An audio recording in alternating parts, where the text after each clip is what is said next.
When my son got sick at school, I called my mom. She said, "I'm busy.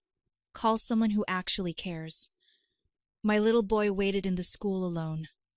I said, "Nothing. Just took care of my child." A week later, Mom's world started collapsing. Call after call, panicking everyone. When my mother said, "Call someone who actually cares," I swear I saw red. I was holding the phone in one hand and gripping the steering wheel with the other. And for a second, I genuinely thought about turning the car around, driving straight to her house, and slapping her across the face. Is greater than, is greater than, is greater than, is greater than. That's how bad it was. That's how much it hit me. My son was sick. I had just gotten the call from the school nurse that Max had thrown up in the middle of lunch and was burning up with a fever. They tried to reach me first, but I was stuck in a meeting with my phone on silent. Then they called his dad, and then my mom, the only 3 people on the emergency contact list. And I guess, in that order, only one of us showed up. I was already rushing to get to him, my heart pounding like crazy, worried sick. When I called my mother and asked why she didn't go, that was her answer. "I'm busy. Call someone who actually cares." She said it like she was ordering coffee, like I was bothering her. I had to pull over because my hands were shaking, and I didn't want to crash the car. Not from emotion, from fury, from disbelief. I didn't even respond. I just hung up. No point. What was I going to say? That she was heartless? That she was a bad grandma? She knew it. She just didn't care. I got to the school 20 minutes later. Max was lying on a cot in the nurse's office, pale as paper, sweat on his forehead, his little hand clutching a tissue like it was something that could save him. When he saw me, he barely even smiled. He just said, "Mommy, I waited so long. I didn't cry. I didn't let him see anything but calm." I scooped him up, took him home, set him up on the couch with blankets, soup, and cartoons, and stayed by his side all night. That fever didn't break until early the next morning. I didn't sleep a second. And while I sat there beside him, I thought about everything. About how they never showed up. Not when I was in labor, not at Max's first birthday, not when I broke my leg and needed help. Always too busy, too tired, too annoyed by me just existing. But I still kept them in my life because Max loved them. Because he called them Nana and Papa and drew them pictures and saved them seats at school events they never attended. I kept giving them chances. But that day, that phone call, that was the end of it. What they didn't know, what they had never even noticed, was that I was the reason they had a roof over their heads, the reason their lights turned on, why their phones still worked, why there was food in their fridge every month. I'd been paying most of their bills for the last 5 years, quietly, out of guilt, mostly out of hope, too. Some pathetic piece of me thought maybe they'd finally wake up and care. That Thursday snapped the last thread. I didn't call them back. I didn't fight or explain. I just went into my online banking, one by one, and started removing accounts. Gas, water, electric, internet, phone, all gone. By the next week, I started getting calls. At first, just voicemails. Mom asking why her phone was cut off. Dad wondering why the electric company was leaving notices. Then the tone changed from confused to angry to something else entirely. Panic. But I didn't pick up because, for once, they were finally going to feel what it was like to be left waiting. By the end of that week, they were calling me nonstop. First Mom, then Dad, then Mom again from a different number. I didn't answer a single one. Not because I was being petty. I just didn't care anymore. Something in me had shut off. The same way they'd been cold and indifferent for years. I finally reached that place too. Except I had reasons. They just had excuses. Max was getting better. Still pale, still not eating much, but no more fever. Every night, I made him soup, rubbed Vicks on his chest, sat with him while he drifted off to sleep. And while he rested, I listened to voicemail after voicemail. At first, they blamed the companies. Maybe there was a system error. Maybe the bank had messed something up. Then came the suspicion. Mom said, "I don't know what's going on, but if you did something with our bills, that's low, Monica. Even for you, even for me." That was hilarious. By day 10, they had no electricity, no water, no working phone lines. The food in their fridge had gone bad. They had to drive to the library to send emails. They reached out to one of my cousins in Texas. She messaged me on Facebook asking if I'd heard from them. I just said they're fine and left it at that. I knew they'd run out of savings quick. They never had much, and what they did have, they spent on scratch tickets, cigarettes, and junk off TV. I'd been covering most of the essentials for years. They had no idea how fragile their little house of cards really was. A few more days passed, and then it happened. They tried to steal my car. I came out of the grocery store and saw my dad standing next to my car, fiddling with the handle. It took me a second to realize who he even was. He looked wrecked, like he hadn't slept or showered in days. When he saw me, he didn't even pretend to be surprised. He said they needed the car, just for a while. Said it wasn't fair that I had everything and they had nothing.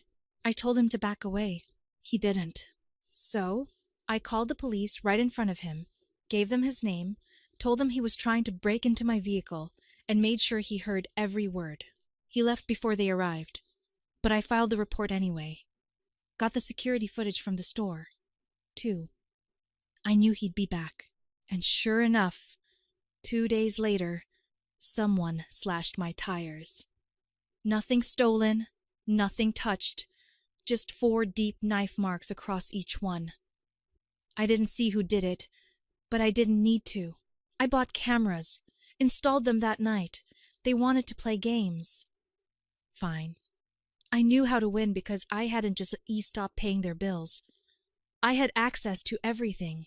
Still had passwords to their bank, their emails, even Dad's social security login. I didn't steal anything. I didn't move a cent. I just watched and waited. I knew the next step was going to ruin them. 3 days after the tire slashing, I got a notification. My dad had applied for a payday loan. He listed his car as collateral, the same car that hadn't run in 2 years. He must have been desperate because the amount was barely enough to cover a single utility bill, and the interest was brutal. I watched the deposit hit his account.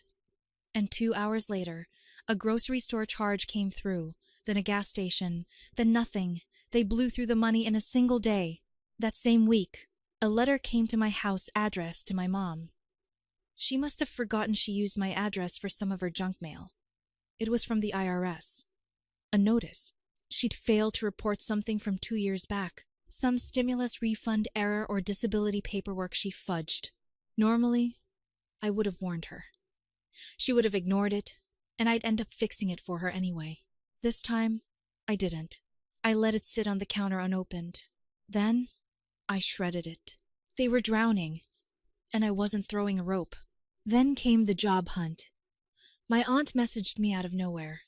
Said she saw my parents at a strip mall going door to door asking about cashier jobs.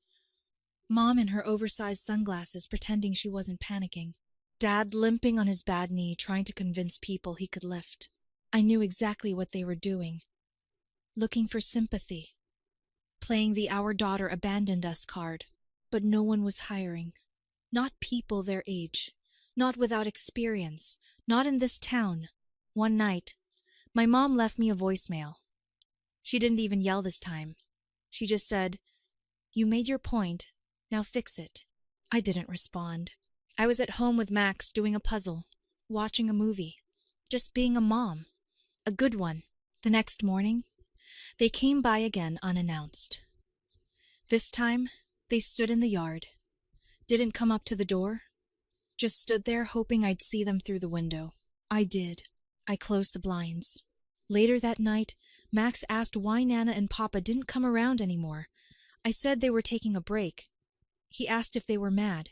I told him no because I couldn't bear to tell him the truth, that they never loved him the way they were supposed to, that they resented him because he was mine, that they ignored his birthday, never came to his school place, and wouldn't even pick him up when he was sick and crying. They were trying to break in that night. I heard the noise at 2 a.m. One of the security cameras flashed. Dad again, alone this time, trying the back window. Quiet, careful, but not careful enough. I hit the alarm button and let the house light up like a stadium. He ran. I didn't call the police this time. I filed a report first thing in the morning, sent it directly to the detective who handled the car incident. Now it was official. Attempted vehicle theft and attempted break-in. A warrant was coming. That's when everything stopped. No more calls, no more visits, just silence, like they disappeared overnight. But I knew better. They were hiding, and they were plotting something. They always were. A week passed with nothing. No calls, no messages, no suspicious footsteps outside the house. I started to think maybe it was over, that they'd given up, finally gotten the message. Maybe they were too broke, or too embarrassed to try again. I let myself breathe a little. Max was back in school by then, and life had settled into something close to normal. I was finally sleeping. I even went out for coffee alone one morning, sat outside a cafe downtown, and for the first time in months, didn't look over my shoulder. That's when the letter came, a manila envelope. No return address, just my name handwritten in shaky pen. Inside, 3 printed photos. The first was Max standing outside his school, backpack on, talking to a teacher. The second was my house, taken from across the street at night. The third, a close-up of me pushing a grocery cart, smiling at my phone. There was no note, no threat, just those 3 images like someone wanted me to know. We're watching. I didn't panic. I didn't scream. I walked to my front door, double-locked it, pulled the security footage from the last 48 hours, and then I called my lawyer. It wasn't just about revenge anymore. They were unstable, and they had nothing left to lose. 2 days later, my bank account was frozen. I got a fraud alert, and when I called to confirm it wasn't me, the rep told me someone had tried to access the account with the wrong password repeatedly. Somehow, they triggered a lockdown. I asked for details. She paused and said something I'll never forget. They answered your security question correctly. I had only ever shared that answer with one person, my mother, 15 years ago, during college. I'd never changed it. Now it was all unraveling. I rushed to reset everything, like credit cards, utilities, even Max's school login. They were trying to squeeze me now, turn the pressure back on me. If I hadn't caught it in time, they could have drained everything. But here's where it got even worse. My dad got arrested. I didn't find out from the cops. I found out from Facebook. A neighbor shared an article. Man arrested in connection to string of break-ins. Local resident files charges. It was him, mugshot and all. Same flannel shirt he always wore. Eyes wild. The article didn't mention me, but I didn't need it to. He was picked up for trying to break into another house. Not mine this time, but just down the street. I knew why he did it. He wanted to get caught. He thought I'd bail him out. I didn't. I said I waited. Waited to see what Mom would do now that he was gone. She didn't disappoint. She showed up at my house 2 nights later. No knock, just standing there in the rain, soaking wet, holding a plastic bag like she was carrying groceries. I didn't open the door, just turned on the porch light and watched her through the camera. She stood there for 5 minutes, not moving. Then she looked straight into the lens and mouthed the words, "You owe us." Then she walked off. And I realized something. They weren't going to stop. Not until I finished what I started. After that night, I changed everything. I pulled Max out of school for a week, told them it was a family emergency. Took him somewhere safe. A little Airbnb 3 towns over with high fences, no neighbors, and cameras of its own. While he watched cartoons and read books, I sat at the kitchen table with a legal pad and a burner phone, tying up every loose end I'd left hanging for years. First, I shut down their bank accounts. I still had access to one of their old emails. It was all linked. They hadn't noticed the password reset notification because I disabled 2-step a long time ago, back when they asked me to make the internet stuff easier. Then I forwarded a record of every payment I'd ever made on their behalf to my lawyer. Rent, utilities, prescriptions, even groceries. I had years of receipts. I didn't want their apologies. I wanted proof, in case this ever went legal, and it was starting to feel like it might. On the third night, Max asked me if we were ever going home. I told him soon. But first, I needed to deal with something. Back in town, my mom had started going around with a story that I'd left her and my father homeless. That I'd stolen money from them, cut off their utilities out of spite, abandoned them when they needed me most. She cried at churches, showed up at food pantries with photos of Max in her wallet like some grieving grandmother. People started whispering. One of my neighbors messaged me asking if it was true, if my parents were really sleeping in their car. I didn't answer. Instead, I sent the footage from the attempted break-in to the police. That same night, Mom tried something new. She reported me to Child Protective Services, claimed Max was living in unsafe conditions, that I was mentally unstable, paranoid, neglecting him, said she hadn't seen him in months, and was deeply concerned for his well-being. They sent someone, a surprise visit, 2 days after we got back from the Airbnb. The woman was polite. She looked around, saw the fridge full of food, the spotless kitchen, Max's drawings on the fridge. Max came out halfway through with a toy in his hand, asked if she wanted to see his Lego boat. She smiled and said she was sorry for the confusion. I wasn't, because now I had it all on file. She had crossed the line. A few days later, a detective called. Said my dad had cut a deal. He was trying to avoid more jail time by giving up his partner in the break-ins, but the story didn't add up. They found out he was protecting someone. I didn't say anything. I just gave them the footage of Mom on my porch, mouthing, "You owe us." Let them put it together. After that, everything went quiet for a while. Until one evening, about 6 weeks later, I was sitting with Max watching TV when the doorbell rang. I checked the camera, expecting a package or a neighbor. It was my aunt, not one of the ones who took my parents' side, the one who always stayed out of it. She was standing there with her hands in her jacket pockets, looking like she just finished crying. I opened the door. She didn't even ask to come in. She just said, "They want to talk to you." I asked why. She said, "Because they finally believe you're not the same girl they used to push around." And then she added something else. "Your son's the only reason they're still trying at all." That was the one thing I hadn't expected, and I wasn't sure how to feel about it. I didn't answer my aunt right away. I just stood there in the doorway while Max sat inside, building towers out of plastic bricks and humming to himself like nothing had ever happened. And maybe, for him, nothing really had. I'd protected him from most of it. But for me, the damage was layered, years deep. My parents weren't just a problem. They were a blueprint of everything I didn't want to become. Later that night, when Max was brushing his teeth, he asked if Nana and Papa were ever coming back. I told him I didn't know. He looked at me for a second, then said quietly, "You don't have to be mad forever." It caught me off guard. I didn't realize he'd been thinking about it that much. Maybe he'd noticed more than I wanted him to. Maybe kids always do. The next morning, I agreed to meet them, but on my terms. Neutral place. Public. No surprises. I chose an empty church basement, where they used to host community events. My aunt arranged it. I didn't dress up.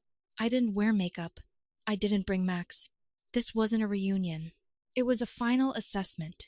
They were already sitting there when I walked in, both of them thinner, tired, smaller than I remembered. My dad's hands were shaking. My mom looked like she'd aged 10 years. They didn't start with an apology. They started with excuses.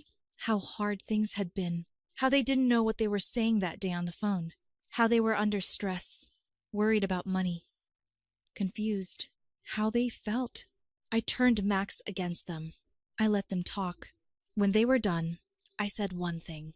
Max waited 3 hours at school for someone to care. That shut them up. I stood up to leave. I didn't owe them a scene or a breakdown. But as I turned to go, my mom said something that froze me in place. "We don't deserve another chance, but he does." She was talking about Max. And for once, it wasn't manipulative. It wasn't a trap. It felt real. That night, I told Max I saw them. I didn't say what happened, just that they asked about him. He asked if he could send them a picture he drew. A volcano with dinosaurs and the word family written across the bottom in big, crooked letters. I scanned it. I emailed it. And I waited. The next day, they replied. No questions, no drama, just, thank you. We'll earn the rest. That was 3 months ago. Since then, they've stayed quiet. No pop-ups. No manipulation. Just steady effort. Sending cards, dropping off snacks at the door without knocking, showing up at school events without expecting hugs or credit. Max noticed. He said they seemed better. Said maybe people can change if they really want to. I don't know if I'll ever trust them fully again. But for Max, I'll give them the chance to try. Because he's the only reason they're still standing. And honestly, he's the only reason I am.